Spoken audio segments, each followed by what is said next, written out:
అందరికీ నమస్కారాలండి. 2024 ఎన్నికల్లో వైఎస్ఆర్సీపీకి ప్రజలు ఇచ్చిన షాకు ఇంత అంతా కాదు.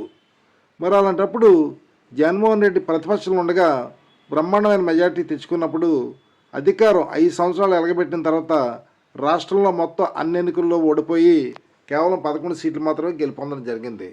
అంతేకాకుండా పులివెందుల్లో ఆయన మెజార్టీ కూడా చూస్తే ఆశ్చర్యంగా ఉంటుంది. 2019 ఎన్నికల్లో 90,110 ఓట్లు వచ్చిన జగన్మోహన్ రెడ్డి గారికి మరి 2024 ఎన్నికలకు వచ్చేసరికి దారుణంగా ఆ మెజార్టీ పడిపోయింది. కేవలం 61,087 ఓట్లు మాత్రమే మెజార్టీ వచ్చింది. మొత్తం మీద ఆయనకి రాష్ట్రవ్యాప్తంగా జరిగిన ఎన్నికల్లో ప్రజలు ఇచ్చిన తీర్పు చెంప చెల్లిమనిపిస్తే పులివెందుల్లో ఇచ్చిన తీర్పు కూడా ఆయనకి మరీ భయంకరంగా షాక్ ఇచ్చారు. 2019 ఎన్నికల్లో 90,110 ఓట్లు మెజార్టీ వస్తే 2024 ఎన్నికల్లో 61,687 ఓట్లు వచ్చి 28,423 ఓట్లు అక్కడ తగ్గడం చూస్తే అసలు జగన్మోహన్ రెడ్డి మీద వ్యతిరేకత ఏ రేంజ్లో ఉందో, ప్రజలు ఏ రకంగా ప్రతీకారం తీసుకున్నారో చూస్తే మనకి ఈ మెజార్టీ తగ్గిన దాన్ని బట్టి అర్థమవుతుంది. Thank you.